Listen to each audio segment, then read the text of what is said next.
అదృష్ట రత్నాలయం జ్యువెల్స్ అదృష్ట రత్నం అష్టైశ్వర్యాలకు మహానిలయం.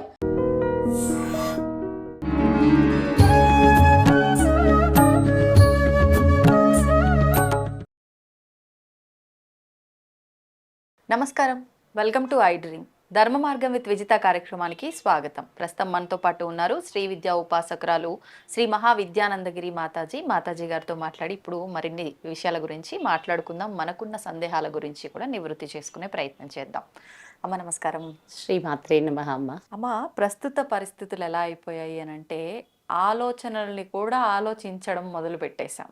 నిజం చెప్పాలంటే ప్రతి కదలికకి ఆలోచించందే ఏ పని కూడా చేయకుండా అయిపోయింది పరిస్థితి. ఎంత ఘోరంగా అంటే నిద్రలో కూడా అవి వాటి పని అవి చేసుకుంటూనే ఉంటాయి. అంత ఘోరంగా ఉంది ఆలోచనల ప్రభావం. మరి ఈ ఆలోచనల్ని అదుపు చేయటానికి ఏదైనా కాసేపు ఒక దగ్గర ఏకాగ్రతగా కూర్చొని మెడిటేషన్ చేద్దామన్నా కూడా ఆ స్థితి కలగట్లేదు. అంత ఘోరంగా ఆలోచనల ప్రభావం అనేది ఇప్పటి తరానికైతే ఎక్కువగా ఉంది అని అనిపిస్తోంది. ఈ ఆలోచనలు అదుపులోకి వచ్చినప్పుడే ఖచ్చితంగా మనశ్శాంతి అనేది లభిస్తుంది. మరి ఈ ఆలోచనల్ని ఎలా అదుపు చేయాలి, మనశ్శాంతిగా ఉండాలి అని అంటే వీటిని అదుపు చేస్తే సరిపోతుందా, ఇంకేమైనా జాగ్రత్తలు తీసుకోవాలంటారా? ఆలోచనలు ఆగిపోవాలి, అంతేనా? ఒక పని చేయాలి. ముందు ఆలోచనలు ఆగటానికి సముద్రపులో అలలు ఆగిపోతే మన ఆలోచనలు ఆగిపోతాయి. సాధ్యం పడదు కదమ్మా అది. ఎందుకు ఆలోచనలని సముద్రంతో లింక్ పెట్టానో తెలుసా? సముద్రంలోని కదలిక మనలోని కదలికలు లింక్ అయి ఉంటాయి. నీటి శాతం ఎక్కువ మన లోపల. మన శరీరం పంచతత్వాలతో నిండి ఉంది. పంచతత్వాల్లో 72% అబౌవ్ వాటరే ఉంది. అంటే అన్నిటికంటే ఎక్కువ ఏముంది? మన భూమిని నీరే అధికంగా వ్యాపించి ఉంది. మన శరీరములోనూ అత్యధికంగా నీరే ఉంది. కనుక నీటి తత్వం ఏంటి? మూమెంట్, కదులుతూ ఉంటుంది. కనుక మనిషికి ఆలోచన లేని స్థితి ఉండదు కాక ఉండదు. సరే, ఉండదు. కనీసం పాజిటివ్ ఆలోచన రావాలంటే గుడ్, ఇది కరెక్ట్ ప్రశ్న అన్నమాట. ఈ ఆలోచనలు తగ్గుతాయి నిదానంగా, మనం సాధన ద్వారా తగ్గించుకుంటాం. కానీ ఆలోచన లేని స్థితి మీ అందరికీ రాకూడదు. మీ ఆలోచన అది పవర్ఫుల్ అయి ఉండాలి. మీ ఆలోచన మీకు క్షేమాన్ని కలిగించేది అయి ఉండాలి. మీ ఆలోచన మీ కోరికను నెరవేర్చేదై ఉండాలి. అలా కావాలి అంటే ప్రతి ఆలోచనకి మనం పాజిటివ్ యాడ్ చేసుకోవాలి. బయటికి వెళ్తామనుకోండి, ఎంతసేపు ఇలా అవుతుందేమో, అలా అవుతుందేమో, ఇది చేస్తారేమో, ఇలాంటి భయాలతో అడుగు బయటేస్తారు. పిల్లల్ని స్కూల్కి పంపిస్తే అదే భయాలతో పంపిస్తారు. పిల్లల గురించి ఇలా ఇప్పుడు పరిస్థితులు ఇలా ఉన్నాయి, ఇప్పుడు ఏం జరుగుతుందో, నా బిడ్డ ఇలా వెళ్ళిందే, ఇలా ఉన్నాడే, ఏవో నా బిడ్డకి ఎలాంటి పరిస్థితి ఏర్పడుతుందో. స్త్రీలు అయితే భర్తల కోసం కూడా కూర్చుంటారు ఇంట్లో. అవును, నేనేం చెప్తాను అంటే ఆలోచించండి, కానీ భగవంతుడిని ప్రార్థన చెయ్యండి అంటాను. నెగిటివ్ థాట్ రాగానే ఇమ్మీడియట్లుగా మనకి ఉన్న ఏకైక అద్భుతమైన ఆధారం భగవంతుడు. ఏ పేరు చెప్పను నేను, దేవుడికి పేరు లేదు, అన్ని పేర్లు దేవుడివే. దేవుడికి ఆకారం లేదు, అన్ని ఆకారాలు ఆయనవే. ఆయన లేకపోతే ఈ సృష్టి లేదు. ఇప్పుడు ఉదాహరణకి మనం చపాతీలు చేయాలనుకో, దానికి మూలం ఏంటి? పిండి లేకపోతే ఏం చేయలేం. ఒక్క పిండి ఉంటే ఎన్ని చేయొచ్చు? చపాతీ, పూరి, పరాటో, అది ఇది అంటూ మళ్ళా కజ్జికాయలు అంటారు, ఎన్ని రకాలు చేయొచ్చు. కనుక ఈ పదార్థం, మూల పదార్థం భగవంతుడైతే ఆ దాని ద్వారా వచ్చినవే ఇవి మొత్తమును. ఈ సృష్టిలో ఉండే చరాచర పదార్థాలన్నీ జంతువుల, లేకపోతే జడ పదార్థాల, లేకపోతే రాళ్ళ, రప్పల, ఏదైనా అంతా పరమాత్మే. కానీ ఆ పరమాత్మని గుర్తుంచుకొని ఆయనే ఆధారం చేసుకొని, ఒకసారి భర్త ఇలా బయటికి వెళ్ళాడు, పొద్దుపోయింది ఇంకా రాలేదు అని ఒక స్త్రీ భయపడుతూ ఉందనుకోండి, వెంటనే భగవంతుడిని స్మరించుకోవచ్చు. చిన్న చిన్న మంత్రాలు కూడా అనుకోవచ్చు. ఇప్పుడు ఉంది, పిల్లలు బయటికి వెళ్ళేటప్పుడు ఈ స్తోత్రం చెప్పొచ్చు. ఆపదాం అపహర్తారాం దాతారాం సర్వసంపదాం లోకాభిరామం శ్రీరామం భూయో భూయో నమామ్యహం. మీరు ఇంట్లోంచి బయటికి వస్తే ఈ నామాన్ని చేసుకుంటూ బయటికి వస్తే నిజంగానే క్షేమంగా ఇంటికి వెళ్తాం. ఇది నిజం. ఈ విషయంలో ఒకసారి అమ్మ పేరు మర్చిపోయాను, గోపురం అని ఒక పెద్ద కార్యక్రమం జరిగేది అప్పట్లో జీ తెలుగులో. చాలా అద్భుతంగా చెప్పేవారు ఆ అమ్మ. నేను ఆ అమ్మని కలిశాను కూడా అప్పట్లో. ఆ అమ్మ ఒకరోజు ఒక దీంట్లో చెప్పారు, ఈ మంత్ర విశిష్టతని చెప్పారు. ఏం చెప్పారంటే, యుఎస్లో అమ్మకి శిష్యులు ఎవరో ఉన్నారు. ఆ రోడ్డు అంతా చాలా చండాలపు రోడ్డు అట. అక్కడ ఆ అమ్మాయి నడిచి వెళ్ళక తప్పనిసరి పరిస్థితి ఏర్పడిందట ఆ వీధిలో నుంచి.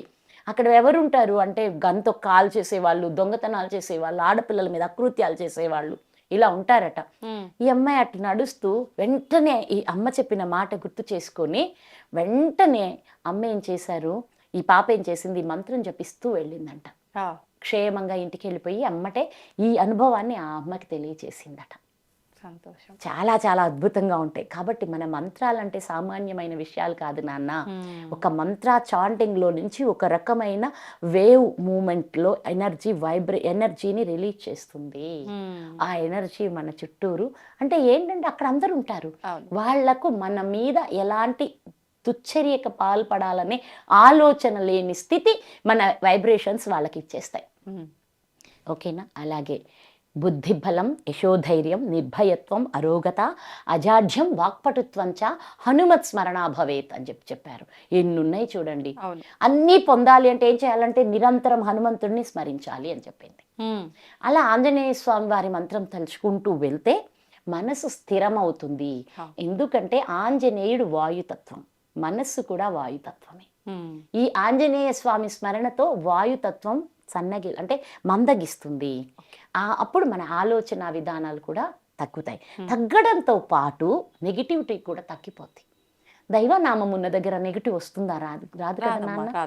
కనుక దైవనామ స్మరణ చాలా గొప్పది. దానితో పాటు ప్రత్యేకంగా నీకు నువ్వై అంటే అందరికీ ఇది నీకు నువ్వై సంకల్పించుకొని ఒక ఆలోచన భయంతో కూడిన ఆలోచన రాగానే దానికి విరుద్ధమైన ఆలోచనని మీరు ప్రత్యేకంగా చేయటం మొదలు పెట్టండి. నెగిటివ్ థాట్కి బదులు పాజిటివ్ థాట్ ఆలోచించండి. ఇదే మన పెద్దలు ఒరే ఏముందిరా వేస్తే వెంట్రుక వస్తే కొండ అన్నారు. మీకు ఈ విషయం, ఇది వెంట్రుకతో కొండలాగడం అంటే సామాన్యమైన అర్థం కాదు. దీని లోపల అయ్యే మన సామెతలకి మన యొక్క ఎన్నో విషయాలకి అర్థాలు తెలియక కొట్టుమిట్టాడుతూ ఉన్నారు ఇక్కడ. అర్థమైందా? ఇల్లు ఇరకాటం ఆలి మరకాటం అంటారు చూడండి. ఇల్లు ఇరకాటం కాదు, ఇల్లు ఇరుకవాటం ఆలి మరో కవాటం. ఇరుకవాటం అంటే 2 ద్వారాలు ఉండాలి ఇంటికి తప్పనిసరిగా. దీని ఇలా మార్చేశారా? మరి ఇల్లు కట్టావు అంటే ఇటొక వాకిలి అటొక వాకిలి పెట్టుకోవాలి. నీకు ఇటు నుంచి వచ్చేది అటు నుంచి బయటికి, అటు నుంచి మూమెంట్ ఆఫ్ ఎయిర్ కి ఆ మాట చెప్పారు. ఇల్లు ఇరుకవాటం ఆలి మరో. ఆ ఇంటికి ఇంకొక ఇంటికి ముఖ్యమేంటి? గుమ్మం, తలుపే కదా. ఆ తలుపే ఆ ఇంటికి ముఖద్వారమే నీ భార్య అని చెప్పడమే. అంతేగాని ఆలి కోతిలా ఉండాలని ఎక్కడా లేదు. ఎన్ని చెత్త విషయాలు. అలాగే ఇది కూడా వెంట్రుక వెయ్యండి, కొండ లాక్కోండి, పోతే వెంట్రుకేగా అని చెప్పారంటే ఏంటంటే ఎందుకురా వేసేసే ఒక పాజిటివ్ ఆలోచనని, ఒక సానుకూలమైన ఆలోచనని పంపించు. వస్తే కొండే వస్తుంది, లేకపోతే ఏమైందిరా ఆలోచనే కదా అనేది. ఎంట్రుక వేసి కొండని లాగడం, పోతే ఎంట్రుక వస్తే కొండ అంటే మనం ఆలోచిస్తే సవ్యంగా, ఎప్పుడూ నిరంతరం సవ్యంగా ఆలోచనలతో ఉంటే సరే ఆలోచించొద్దు, బాగానే ఉంది. ఏం లాభం వస్తుంది? మీరు నెగిటివ్ ఆలోచిస్తే మీరు ఏం పొందుతున్నారు? మనశ్శాంతి పోతుంది, ఆరోగ్యం పోతుంది, లాభం లేదమ్మా. బాగా చెప్పావు. ఆరోగ్యం ఎంత ప్రభావం, అనారోగ్యం వస్తుంది కదా. అసలు డిసీజెస్ ని సైకోసోమాటిక్ డిసీజెస్ అంటారు. అంటే ఈ అంటువ్యాధులు వచ్చేది 5%. అంటే మీకు తెలియదు అంటువ్యాధి అంటే జలుబు ఒకటి, కొన్ని సీజనల్ వైరల్ ఫీవర్లు కొన్ని, మళ్ళీ అప్పట్లో వచ్చాయి అంటువ్యాధులు, అమ్మవార్లు, తట్టులు, ఆటలమ్మలు, దద్దులు అంటూ వచ్చాయి. ఇవే అంటువ్యాధులు. ఓకేనా? షుగర్ కానీ, ఇక్కడ బీపీ కానీ, థైరాయిడ్ కానీ ఇట్లాంటివి ఏ అంటువ్యాధులు కాదు. అవి ఎక్కడి నుంచి వస్తున్నాయి అంటే మనిషి యొక్క ఆలోచనల నుంచే పుడుతున్నాయి. అందుకే వాటిని సైకోసోమాటిక్ డిసీజెస్ అన్నారు. మళ్ళీ కర్మపరంగా వచ్చే వాటికి కూడా 5% ఇచ్చారు మనాళ్ళు. కర్మపరంగా వ్యాధులు కూడా ఎక్కువ రావని చెప్పారు. అవునా? దీర్ఘకాలిక వ్యాధులు కర్మపరంగా వస్తాయి. ఇవన్నీ సీజనల్లో వచ్చాయి అంటువ్యాధులు. అదొక 5%, ఇదొక 5% ఇస్తే 10%. మిగతా 90% మనిషి తనకై తాను తెచ్చుకుంటున్న వ్యాధులు మిగతా కొన్ని తెచ్చుకుంటున్నారు. క్యాన్సర్ లాంటి మహమ్మారులు కూడా ఒక వ్యక్తి యొక్క ఆలోచన విధానాన్ని పట్టొస్తుంది.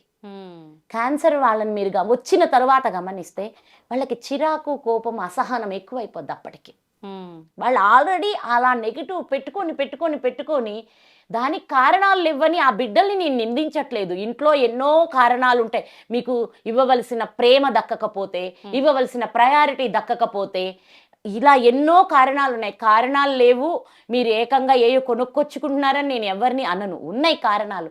కానీ కారణాలు కల్పించే వాళ్ళ మూలాన మీరు బాధలు పడి మిమ్మల్ని మీరు తగ్గించుకుంటే నష్టం వచ్చేది ఎవరికి? సెల్ఫ్.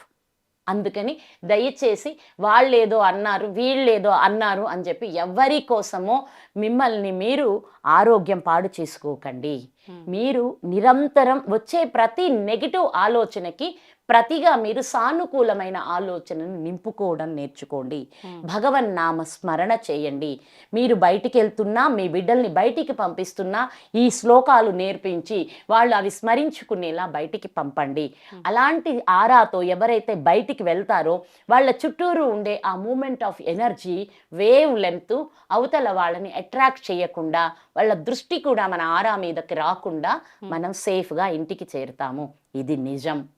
అంతే. ఇక దీనికి ఏ తిరుగు లేదు. కాబట్టి హాయిగా ప్రశాంతంగా ఉండాలి అంటే ఆలోచనలు అనేది మన మన మన ఇప్పుడు మన శరీరానికి అన్నం ఎంతో మన మనసుకి ఆలోచనలు అంత ముఖ్యం. వస్తూనే ఉంటాయి. ఇంద్రియాలు ఉండనే ఉండే. విన్నందుకు ఒక ఆలోచన, చూడంగానే చూడినందుకు ఒక ఆలోచన, తిన్నందుకు ఎవరో తగిలినందుకు ఒక ఆలోచన. ఇలా అన్ని రకాలుగా మనకి ఆలోచనలు వస్తుంటాయి. వచ్చిన దాన్ని మనం మనుషులం, మనకి ఒక విఘ్నత ఉంది, విసక్షన్ ఉంది. మనం ఏం చెయ్యొచ్చు? వాటిని పాజిటివ్గా మార్చుకోవచ్చు. దీని ద్వారా ఎంతో అద్భుతమైన ఫలితం లభిస్తుంది అన్నమాట. అమ్మ, ఈ మధ్యకాలంలో చూస్తున్నాము చాలా మంది భార్యాభర్తలు అన్యోన్యంగా ఉండటానికన్నా కూడా కొట్టుకోవటమే ఎక్కువగా, తిట్టుకోవటమే ఎక్కువగా చూస్తూ ఉన్నాం. అస్సలు అంటే మనశ్శాంతే ఉండదు. వీళ్ళిద్దరి గొడవ ఇంట్లో మొదలైంది అని అంటే అది ఎక్కడి దాకా వెళ్ళిపోతుందో కూడా తెలీదు. మీరు వినే ఉంటారు, విడాకుల కేసులు కూడా చాలా ఎక్కువైపోయాయి. ఈ చిన్న చిన్న గొడవలు పెద్దదైపోయి అక్కడికి దారి తీసాయి. పూర్వపు రోజుల్లో ఇలా ఉన్న వాళ్ళు చాలా తక్కువ మంది ఏమో. అసలు విడాకులు అనే పదమే ఉండేది కాదేమో అప్పట్లో. ఎందుకు ఈ పరిస్థితి ఇలా వెళ్ళిపోయింది? భార్యాభర్తలు అన్యోన్యంగా ఉండాలంటే ఏదైనా పరిహారం ఉంటే తెలియజేయండి. సర్వమంగళ మాంగళ్యే శివే సర్వార్థ సాధికే శరణ్యే త్రయంబకే దేవి నారాయణి నమోస్తుతే. జగన్మాత శ్రీ లలితా పరమేశ్వరీ దేవి పాదపద్మాలకు ఈ బిడ్డలందరి శ్రేయస్సు కోసమై కోటి కోటి నమస్కారాలు సమర్పిస్తున్నాను. శ్రీ గురుభ్యో నమః. అమలు, సమాధానం చెప్పడానికి చాతగాని ప్రశ్నే ఇచ్చారు మీరు నాకు ఇప్పుడు. అంతే అంటారమ్మా? అంతే. అంటే ఏం జరుగుతోందంటే నాన్న, అమ్మాయి పద్ధతిగా ఉండి అన్ని విధాల అనుకూలంగా ఉంటే అవతల వాళ్ళు అర్థం చేసుకోవట్లేదు. ఒకవేళ అర్థం చేసుకునే అబ్బాయి దొరికితే వీళ్ళు నెత్తినెక్కి విచ్చలవిడిగా ఉంటున్నారు. వాస్తవం. ఇప్పుడు వీళ్ళిద్దరు నన్ను తిడతారా లేదా మరి ఇప్పుడు నేను సమాధానం చెప్తే? కానీ చెప్తాను అమ్మలు, బిడ్డలు బాగుండాలని కోరుకుంటాను కాబట్టి తప్పకుండా చెప్తాను నాన్న. ఇప్పుడు ఏ పని చేసినా ఇదిలా ఎందుకు చేశావు అని ప్రతిదానికి నెగిటివ్ కౌంటర్ ఇస్తారు చాలా మంది భర్తలు. అవును. అక్కడ అవసరం లేదు, ఆ మాట మాట్లాడుకోవాల్సిన అవసరమే లేదు. ఇప్పుడు ఒక స్త్రీ తన పని తనకి తెలుసు. తను వండడం, తను పెట్టడం, తను చేయడం అన్నీ బాగానే ఉంటాయి. తనే ఏమి ఊరికేం ఖాళీగా కూర్చోవట్లేదు కదా. ఉదయం నిద్ర లేచింది మొదలు ఉద్యోగస్తుడు ఒక ఉద్యోగమే చేస్తాడు. కానీ ఒక స్త్రీ ఇల్లు, బిడ్డలు, భర్త, ఇంకా ఆ తల్లికి అవకాశం ఉంటే అత్తమామల్ని కూడా చూస్తుంది. ఓకేనా? ఇందులో అత్తమామలు కూడా ఈ విషయం తప్పనిసరిగా గమనించవలసిన అంశం అన్నమాట. పెళ్లి చేసే వరకే మన ధర్మం. ఎందుకు చేస్తున్నాం? పెళ్లికి ముందు ఎంత హంగామా చేస్తున్నాం, ఎన్ని రకాలు కొంటున్నాం, ఎన్ని వృధా ఖర్చులు పెడుతున్నాం, ఎంత హడావిడి చేస్తున్నాం. ఎందుకు పెళ్లి భోజనాలలో ఇన్ని రకాల ఐటములు పెట్టి ఎవరో పొగడాలని ఈ అన్నీ చూపిస్తున్నాం. కానీ ఒక్క సంకల్పంతో పెళ్లి చేస్తున్నారా మీరు? నా కొడుకు, నా కోడలు, లేదా నా కూతురు, నా అల్లుడు జీవితకాలం కలిసి కాపురం చెయ్యాలి అని ఒక్క అద్భుతమైన సంకల్పంతో ఎక్కడైనా వివాహం జరుగుతుందా? ఈ రోజులో చూస్తున్నారా? ఆ ఇంటెన్షనే కోల్పోయారు, అసలు విషయం కోల్పోయారు. అవునమ్మా. ఆ పెళ్ళి ఇప్పుడు ఆ ఫోటోలు అవన్నిటికీ ప్రయారిటీ ఇచ్చి అసలు అన్యోన్య దాంపత్యం, వీళ్ళు జీవితకాలం కలిసి ఉండవలసిన దానికే మేము ఈ క్రియ అంతా జరిపిస్తున్నాము అనే విషయాన్ని మర్చిపోతున్నారు. అనవసరమైన ఎక్కువ వేషాలు అధికమైపోయాయే కానీ జీవించడానికి కావలసిన విధానాన్ని మర్చిపోయారు. అవును.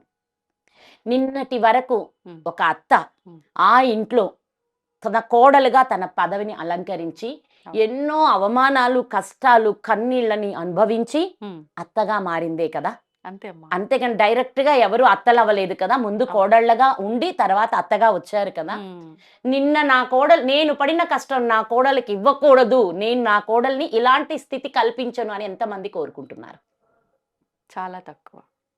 ఇంకొకటి, భార్య భర్త.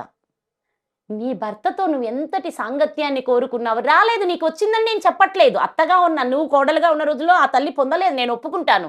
ఇప్పుడు మా అమ్మ ఉంది, మా అమ్మ పొందలేదు.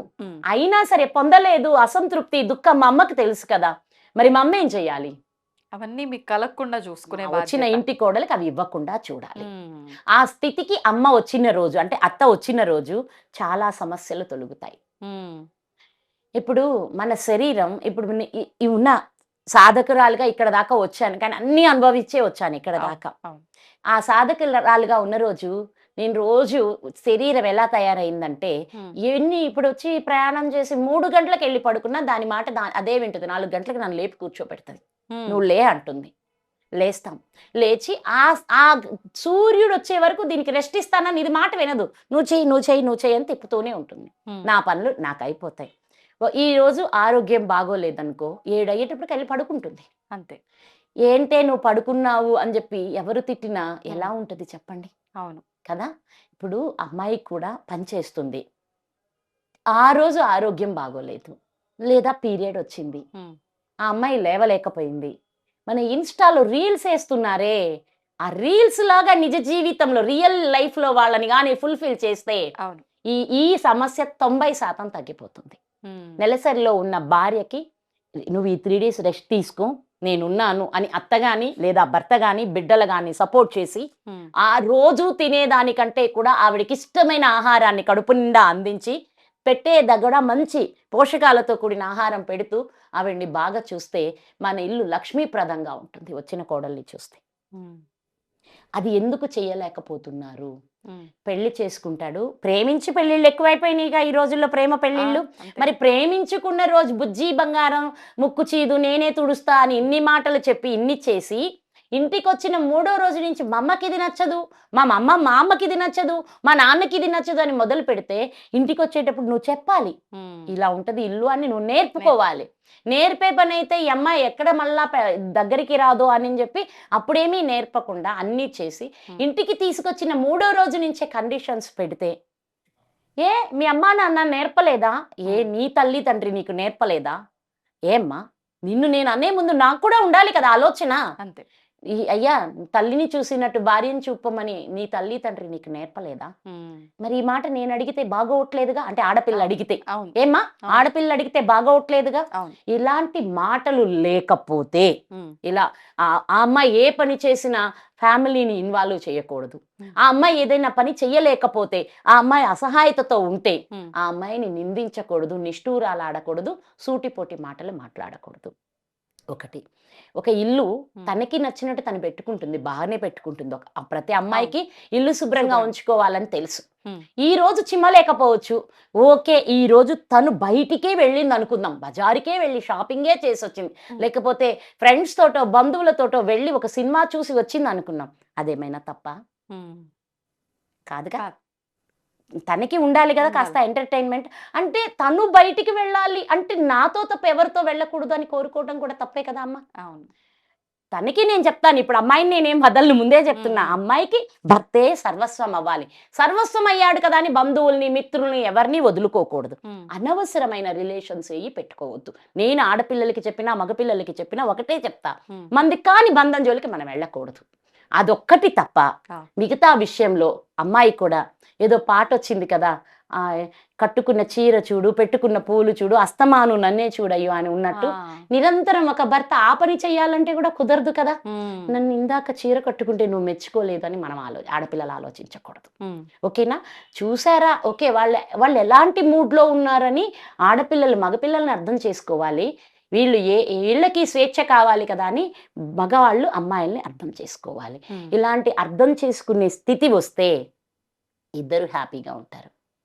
పక్కింటికి వెళ్ళి భార్యని నిందిస్తే 10 మంది ముందల మరి అది ఆ అమ్మాయికి అవమానమా కాదా? అవమానం. ఫ్రెండ్స్లో ఉన్నప్పుడు ఫ్రెండ్స్ భార్యలు అందరూ కలిసి ఏదో గెట్ టుగెదర్కి వెళ్ళేది ఎందుకమ్మా? మీరు అందరూ కలిసి ఆనందించడానికి, ఒకళ్ళని క్రిటిసైజ్ చేయడానికి కాదు కదా.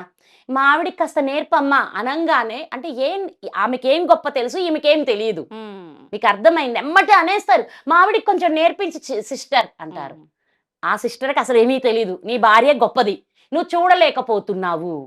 పై మెరుపులు ఎక్కడ కాసేపే కదా. 24 గంటలు ఒక్కసారి వాళ్ళతో ఉంటే అసహించుకొని పక్కకి వెళ్ళిపోతావు నువ్వు. అరగంట ఉంటే అది అందంగానే ఉంటుంది, 24 గంటలు ఉంటేనే అసలు నిజాలు బయటపడతాయి. అందుకోసమని భర్తలైనా సరే ప్రతి దానికి నియమాలు పెట్టకూడదు, రూల్స్ పెట్టకూడదు. ఎందుకు మీకు రూల్స్ ఉన్నాయి అంటే రక్షణ కోసం మాత్రమే. ఆడపిల్లకి ఎందుకు నియమాలు ఉండాలంటే రక్షణ కోసమే. ఆ రక్షణలో ఉంటే చాలు. అంతేకాని ఎవరో రమ్మన్నారు పక్కింటి ఆంటీ, బయటికి వెళ్ళి వచ్చారు, తప్పేముంది? వాళ్ళకి అలాంటి చిన్న చిన్న స్వేచ్ఛలు సంతోషాలు ఇస్తే ఈ అమ్మాయి ఇంటికి వచ్చేటప్పటికి బ్రెయిన్లో ఎలాంటి ఒత్తిడి లేకుండా రిలాక్స్గా ఉంటుంది. నువ్వు రాగానే చెప్తుంది, ఇట్లా వెళ్ళాం, ఇది చేసాం, ఇట్లా వచ్చామని. కానీ చివరికి వీటిని కూడా భర్త నిందించడం మొదలు పెడితే చెప్పడం మానేస్తుంది. నిజాలు చెప్పలేరు ఇంకా. ఎవరు ఇప్పుడు అబద్ధాలు ఎవరు చెప్పిస్తున్నారు ఈ ఆడపిల్ల చేత? ఎవరు చెప్పిస్తున్నారు? భర్తే. అత్తే అంటే మనం చేస్తున్న పనులే ఇవి చేస్తున్నాయి. కాబట్టి అత్తమామల్ని సవ్యంగా చూసుకోవాల్సిన అవసరం మనకుంది. అలాగే భర్తని అర్థం చేసుకోవాల్సిన అవసరము ఆడపిల్లకుంది. ఈ ఇంటి ఎక్కడి నుంచో అన్నీ వదిలి నీ దగ్గరకు వచ్చినందుకు గాను నీకు ఆ భార్య ఇచ్చే ప్రయారిటీ కంటే 10 రెట్లు ఎక్కువ ప్రయారిటీ ఇచ్చి నువ్వు ఆ బిడ్డని జాగ్రత్తగా చూసుకొని ఆనందంగా ఉండేలా చూడడం అవసరం భర్తకుంది. ఇప్పుడు అమ్మ ప్రేమ లేదు, నాన్న ప్రేమ లేదు, అన్నయ్య ప్రేమ లేదు, అక్కడ ఎంతమందితో ఉండొస్తాం? వద్దన్న చుట్టూరు అందరూ మనకంటూ ఒకటి ఉంటుంది. అందరినీ అలా అంటారు, ఇలా అంటారు, ఎన్నో జోకులు ఉంటాయి, నవ్వులు ఉంటాయి, అవన్నీ లేవు కదా ఈరోజు. కానీ ఇక్కడికి వస్తే నువ్వేం కోల్పోలేదు, నువ్వు అందరిలోనే ఉన్నావు. ఉన్నప్పుడు నీవు కావాలని కోరుకోమాక తను ఇవన్నీ వదిలి వచ్చినందుకు తనకివ్వడం మొదలుపెట్టు ప్రయారిటీ. అత్తమామలు కూడా ఇది నేర్చుకోవాలి. అమ్మాయి వచ్చింది ఎక్కడి నుంచో, వచ్చి రాగానే మనం ఆ బిడ్డని ఏడిపించకూడదు, నిష్ఠూరాలు ఆడకూడదు, అవమానించకూడదు, జాగ్రత్తగా కాపాడుకుందాము. ఈరోజు ఆ అమ్మాయి ఏం చేస్తుందో అది చూద్దాం, లేదా అమ్మ ఇది ఇలా చేసి పెట్టురా అని ప్రేమగా అడుగుదాం. చెయ్యకపోయినా నిందించకండి. ఇన్ని మాటలు ఎందుకు మాట్లాడానంటే ఈ విషయం మీద మన వైవాహిక జీవితాలతోటి మన సమాజం, మన దేశం ఆధారపడి ఉంది.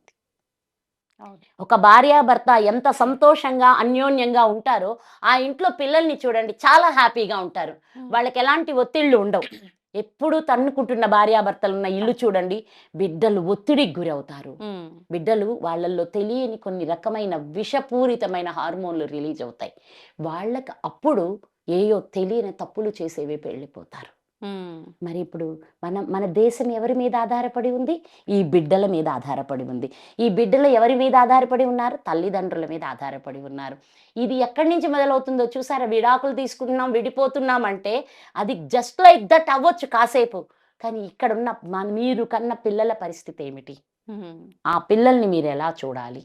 ఈ అన్నింటికి మూలం ఏంటంటే ఒకరినొకరు అర్థం చేసుకొని ఒకరికొకరికి స్వేచ్ఛ ఇవ్వాలి. భార్య కూడా భర్తని ఇలాగే ఉండు, ఏంటి ఇంకా టైం దాటింది రాలేదని నిర్బంధాలు చేయొద్దు. As it is same to you. నువ్వు కూడా అన్నీ నువ్వు చెప్పినట్టే చెయ్యాలి, నీకు నచ్చిందే జరగాలి. ఇలా కాకపోతే ఆ పిల్లని కొట్టడం, తిట్టడం ఎంత సులభం అయిపోయింది చెయ్యెత్తడం. అది అసలు అవసరమా? మాలాంటి వాళ్ళం పశువులనే కొట్టం, ఇంకా మరి నువ్వు అంతకంటే హీనంగా చెయ్యెత్తి కొడతంటే అది ఏంటని కదా. ఆ తల్లి నీకు కొట్టడానికి పంపించిందాన్ని ఇంటికి బిడ్డని. ఇన్ని ఆలోచనలు తీసుకోవాలి ప్రతి ఒక్కళ్ళు. అప్పుడే మన సమాజం, మన కుటుంబం, బిడ్డల భవిష్యత్తు అన్నీ బాగుంటాయి. లేకపోతే ఈరోజు ఎన్నింటికో బిడ్డలు బానిసలు అవుతున్నారు. దానికి పరిపూర్ణ కారణం ఇంట్లో తల్లిదండ్రుల మధ్య ఉండే ఇబ్బందులే. దీన్ని ప్రతి తల్లిదండ్రి దయతో అర్థం చేసుకోండి. అంతేగాని దీని గురించి విమర్శించుకుంటే విమర్శలు మీ దగ్గరే ఉంటాయి, అవి నన్ను ఏమీ తాకలేవు. అర్థమవుతుందా? కానీ నేనేమంటున్నానంటే చెప్పే మంచి తీసుకొని సరిదిద్దుకొని అర్థం చేసుకోండి. ఇంకా అప్పటిలాగే ఎప్పుడు మీరు ఒక విషయం చెప్పనా, సీత రాముణ్ణి తొక్కేయలేదు, కృష్ణుడు రుక్మిణిని తొక్కివేయలేదు, శివుడు పార్వతిని అణిచలేదు. అందరికీ స్వేచ్ఛ ఉంది. అంటే ఇది వేరే టాపిక్. సీతమ్మని ఆయన అనుమానించాడు, లేకపోతే అగ్నిలో దూకమన్నాడు, ఇవన్నీ అసలు నిజాలే కాదు. సీతమ్మ రాముడు పర్పస్తో పుట్టొచ్చారు. ఇప్పుడు మీరిద్దరే ఉన్నారనుకోండి, ఈరోజు మీరిద్దరు ఒక పనికి వెళ్తున్నారు, అక్కడ ఎదుర్కోబోయే అన్నీ మీ ఇద్దరికీ తెలుసు, అంతే. ఓకేనా? ముందు నువ్వు వెళ్ళావు, వెనక ఆయన వస్తాడు, మీ ఇద్దరు ఇక్కడ ఇలా చేస్తానని ఒక ప్లాన్ తోటి వెళ్ళిన తర్వాత మీరిద్దరు అదే అప్లై చేస్తున్నారు. మీరు ఇక్కడ ఈ రాత్రంతా కూర్చొని రేపటి యుద్ధం కోసం ఏం ప్లాన్ చేసుకున్నారో మీరిద్దరు అదే అప్లై చేస్తున్నప్పుడు అక్కడ అనుమానం ఎక్కడుందమ్మా? అవును, అర్థమైంది. వాళ్ళిద్దరు ప్లాన్ తో వచ్చారు, ఇక్కడ జరుగుతున్న ఈ లక్షణాలని తొలగించడం కోసం, భూమిని రక్షించడం కోసం. ఇంకా నువ్వు ముందెళ్తావు, నీ వెనక నేను వస్తాను అని చెప్పి చెప్పుకున్నారు. ఇక్కడెక్కడుంది ఇంకా అవమానించడం? అంతే కదా. ఆమెకి పూర్తి స్వేచ్ఛ ఇచ్చారు శ్రీరామచంద్ర ప్రభువు. రుక్మిణికి పరిపూర్ణ స్వేచ్ఛ ఇచ్చాడు, సత్యభామకి పూర్తి స్వేచ్ఛ ఇచ్చాడు శ్రీకృష్ణ భగవానుడు. ఇక మా అమ్మ పార్వతీదేవి గురించి అస్సలు చెప్పక్కర్లేదు. ఆ అమ్మ తనకి నచ్చినదైన జీవన శైలిలో పరమేశ్వరుడు ఎప్పుడూ అంగీకరించాడు. అలాంటి పార్వతీ పరమేశ్వర్లని అదేమంటే రాముడు కూడా అని మనం రాముడిని అనొద్దు, అనే హక్కు మనకు లేదు. రాముడు ఎప్పుడు సీతమ్మని ఎక్కడ అవమానించలేదు, అనుమానించలేదు. ఆవిడ కోరి తనకిష్టంగా అడవులకు వెళ్ళి పిల్లల్ని కని ప్రకృతిలో మమేకం చేస్తూ ప్రకృతిలో ప్రతి ఒక్కడి జీవనం ఎలా ఉంటుందో నేర్పించడానికి ఆవిడ అడవులకి వెళ్ళిందే కానీ అనుమానించి అవమానించి రాముడు పంపలేదు. ఇవన్నీ పెట్ట కథలు, బుర్ర కథలు, ఈ సినిమాల్లో మనం చూసేవన్నీ. నిజమైన గ్రంథాల జ్ఞానం వేరుగా ఉంది. కాబట్టి సీతారాముల్లాగా, శివపార్వతుల్లాగా ఒకరికొకరు సహకరించుకుంటూ, ఒకరినొకరు అర్థం చేసుకుంటూ మీ బిడ్డల్ని పెంచితే మీ బిడ్డలు లోకపూజ్యులవుతారు, దేశానికి వీర శివాజీ లాంటి మహనీయులు అవుతారు. కాబట్టి ఈ చిన్న చిన్న విషయాలు, అవసరమే లేని చిన్న చిన్న గిల్లి కజ్జాలు వదిలి ఒకళ్ళనొకళ్ళు అర్థం చేసుకుంటూ ఆనందంగా జీవించండి. శ్రీమాత్రే నమః. ధన్యవాదాలమ్మా.